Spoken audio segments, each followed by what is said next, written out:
Hello everyone, welcome back to my channel, The Israeli.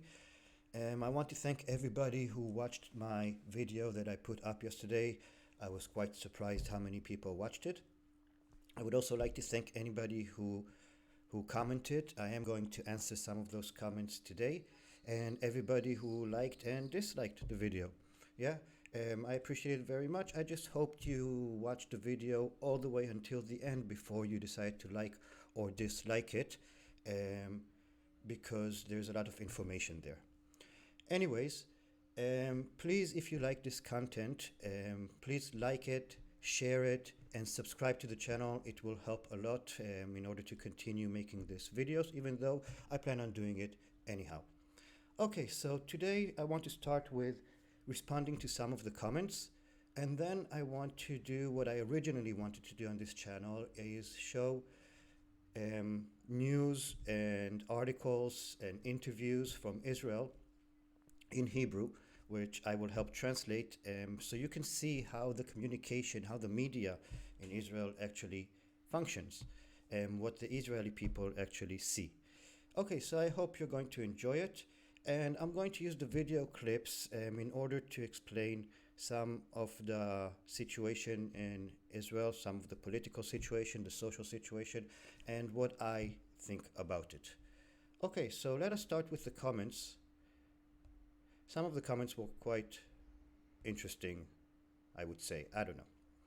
Okay, so the first guy, I'm not going to read it because I apparently don't know my history, and Jews never had a country, and me wanting to have my own country for my people makes me a Nazi.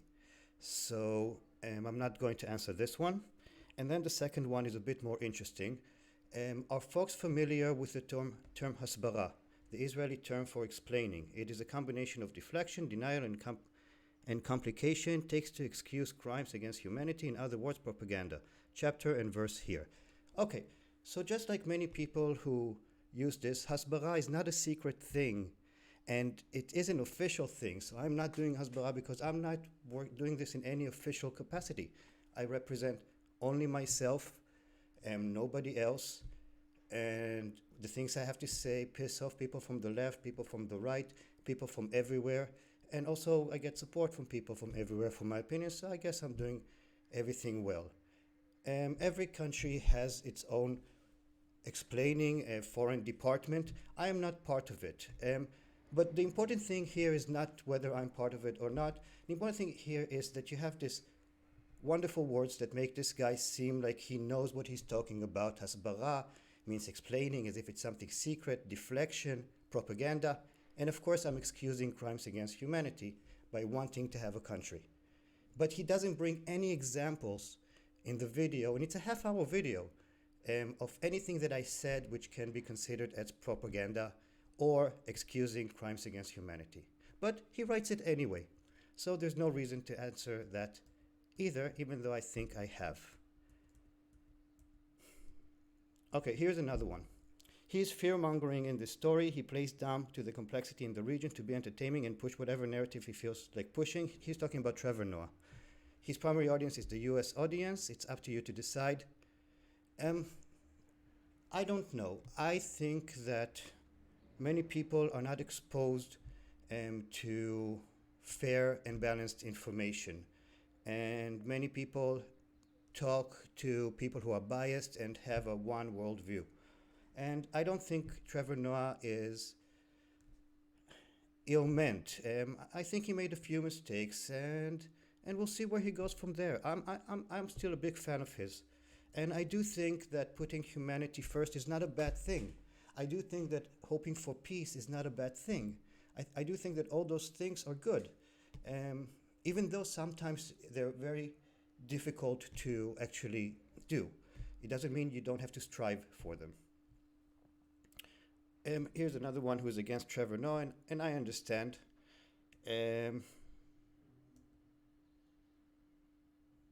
Okay, so here there are two things that I want to go over in these two replies here. So the two-state solution, someone said here that it's dead. Here, a 10-day-old herring, it smells because it's dead. Well, what other option is there? There are three options the way I see it. There's the two-state solution.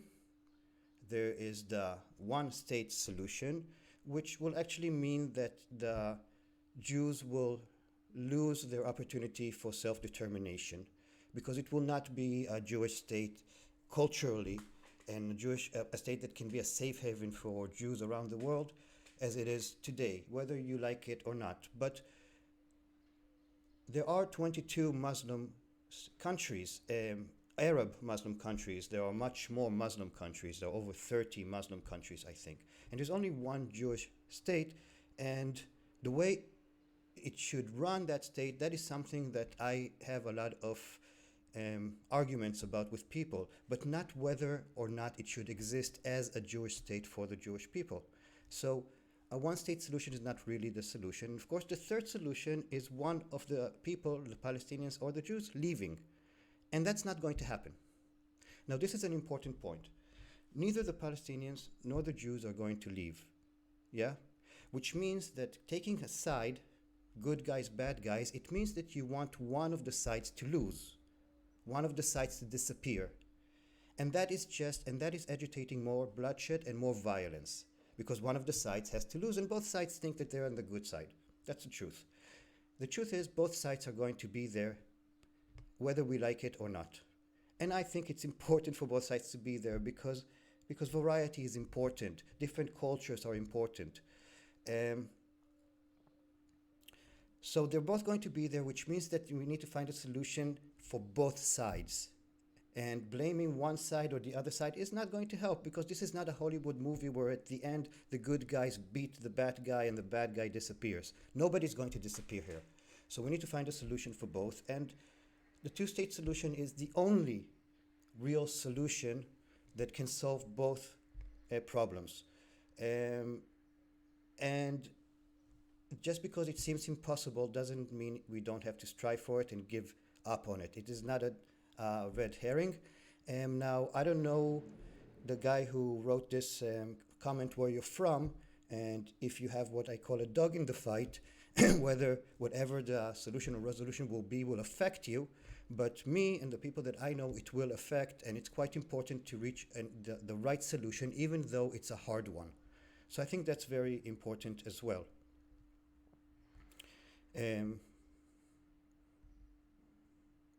Okay, so here this guy changes a little bit the Trevor Noah example, and the bully is a bit more than a bully, and it's many bullies that hit you, and you have three options how to deal with it. Eliminate the little brother which hurts you. Defend and beat the brother every time so it realizes fighting is pointless. Wait for the little brother to grow up, risking the lives of your family. After 50 years, this little brother didn't grow up yet, so what do? You're left with only one option. That is not true. And this is where I want to go to the video. I want to show you a little discussion that happened today live on the news. It was a panel of people discussing different stuff in Israel and what is happening, and I want to show you a small part of it, and I'll help translate. Okay. הגיבה באיחור רב מדי בכל החזיתות, בכל המישורים. אני מקווה מאוד שהלקח נלמד ונחדיר את הביטחון הרחובות. הרבה אחריות מוטלת על כתפיו של ראש הממשלה, על שנים של פילוג והסתה ושנאה והשנאה ורידוד השיח והחלשת גורמי האכיפה, וכל מה שאתה רואה עכשיו, אתה יודע, אי אפשר להגיד שזה השמאלנים, זה לא רבין. So here, the guy who talked before, he's a politician from the right-wing party Likud, who's in power for the last 12-15 years. And he says that the police is going to be back in charge and are going to bring order back to the streets. But this guy here reminds him that his party was the party that talked against Arabs, that fear-mongered against Arabs, that tried to separate between Jews and Arabs as a political way of ruling. And what is happening now is that type of neglect, and he can't blame the left or Rabin for that. Yeah, he can only blame himself. מה אתה אומר לאנשים? אני חולק על העמדה שלך, שאפשר להאשים את ראש הממשלה בהכל. הייתה השקעה משמעותית במגזר הערבי, בתקופת ראש הממשלה נתניהו. והם יודעים את זה. מיליארדי שקלים, פעילות נעשתה, אבל לא מספיק. אתה מסתכל היום על הנושא של החוק. כסף זה לא הכל. So he says here that he doesn't agree because a lot of money was given to the Arab community, which is true, but that money was not enough, and it was given in cycles. It wasn't given at once, but that is not the important thing. The important thing is what this girl here has to say now. חוק וסדר. צריך גם להתייחס לאוכלוסייה, להכיל אותה, לא להתייחס אליה כאילו הם ערימת פורעים. אני מדברת לא על היום, אני מדברת על מדיניות הליכוד של שנים, דני. אני מדברת על זה שכל פעם שיש בחירות, אתה יודע, הערבים, זה הסיפור, בואו נפחד, בואו נגדיר את כל מהותנו על פי החרדה הקיומית מהערבים. So she says here that money is not enough. Yeah, just give me money. You have to treat the people as equal citizens and not just fearmonger against them when it's time for election time, in order to get a few more votes by scaring some people, and by talking against the Arab community. ובתום 10 שנים זה מתפוצץ בפרצוף. And after 10 years of doing that and doing it effectively, staying in power, now it's blowing up in our faces. Now the streets are burning with frustrated Arab citizens. גם היחס, זה לא רק להעביר כסף. אני גם מזכיר שעד האירועים היו 100 הרוגים ערבים. זה לא שלנו, זה לא בעיה שלנו. משילות, יש לנו אין ביטחון לאחד. אפשר להכשיר כבר קואליציה, חשבנו שיושבים עם עבאס וחשב... So here they remind that in the last few years there have been a lot of murders inside the Arab community, Arabs killing Arabs, and the police hasn't been able to do much about it. They couldn't find the people who are guilty. Very few people came to court about it, and the Arab community is screaming for help to stop these criminals from killing each other and their children. And the police is powerless to do anything about it because there's no police chief for the last 2 years. The government is not functioning for the last 2 years because the right wing wants to stay in power no matter what. And here they talk about it.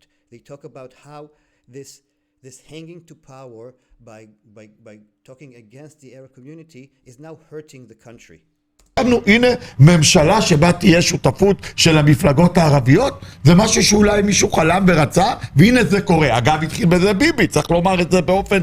And this is the strange thing. Here he reminds that this is one of the first times in the Israeli politics where after elections, the Arab parties actually have a vital part in building the next government, in deciding who the next government is going to be, a left government, a more left-leaning government, or a more right-leaning government. And this is happening now, and now this thing is exploding in the streets, and they're going to talk about it soon. This is an opportunity. This is an opportunity for Israel to look forward, to start treating its Arab citizens in an equal way, not just equal rights, also equal demands, things that you have to do for the country, not just take from the country. To start, not just the Arabs, also the Orthodox Jews, also every single citizen of the country has to start answering the law, and there has to be one law for everybody. And this is how Israel needs to move forward from here. הכי הגון ואמיתי. הפה שעשה הוא הפה שהתיר, מה שנקרא. אנחנו מדרדרים בסופו של דבר. יושר, זה הנושא של כל התנועה שנכנס, ראינו שיתוף פעולה, ומצד שני ראינו שם... קשה, עבודה קלה, אני לא חטא. זו לא היפותזה, זו סינתזה. לא, כשרוצים למקד את כל המדינה במיצוי העושר האישי של כל אחד. כשרוצים מינימום מעורבות ממשלה במשק ולהקטין את המגזר הציבורי. לא, אבל מנהלים תצמצם את זה כמדינה. שזה לא... אנשים בהיפותזות ולתפיסות לא מהיום, חוב הערבי. מה הבעיה?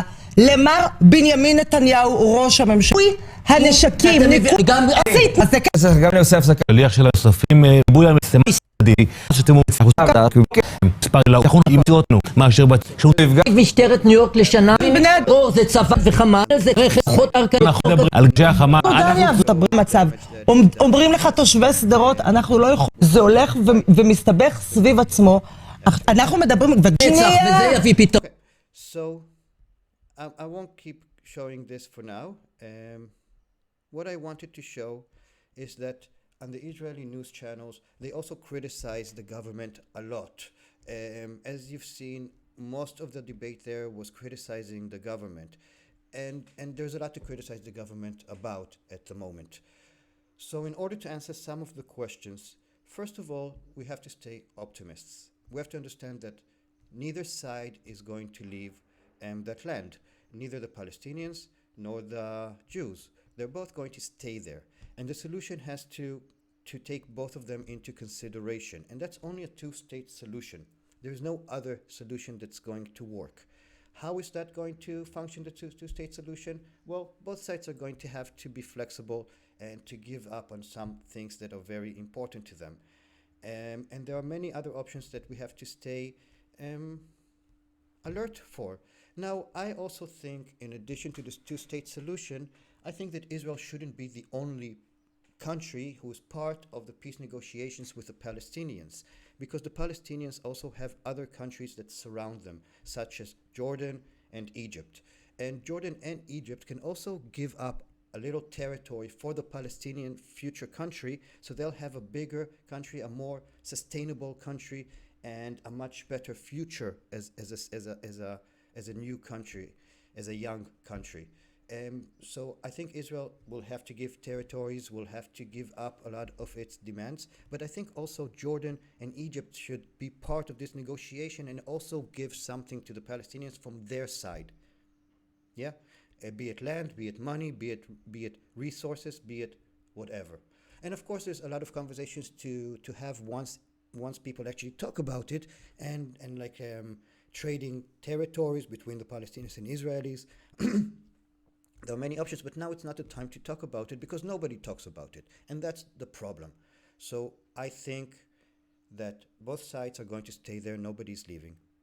We have to find a solution for both sides. Talking, negotiation is the only way to move forward. Trying to find blame, you can go ahead and do that. I'm not here to stop you guys. I'm all for freedom of thinking, even if I don't agree with what you think. But that's not going to help. What's going to help is finding a solution for both sides, not blaming both sides, and trying to see why they act the way they act. And try to bring people together. Now, some people will never come together. The extreme religious here, the extreme religious there, they'll never come together. But some people will. And we have to start with those who are willing to come together and talk. Okay, guys, so I hope you enjoyed this video. For those of you who watched all the way to the end, thank you very, very much. More videos are going to come. I am going to try to improve. I know it's a little bit raw, but I'm not doing anything scripted. I'm just think about a little bit what I want to say and what I want to talk about, and I sit down and I do it. So if you like what you see, please like, please share, please subscribe, and I'll see you in the next video. So have a great day. Bye-bye.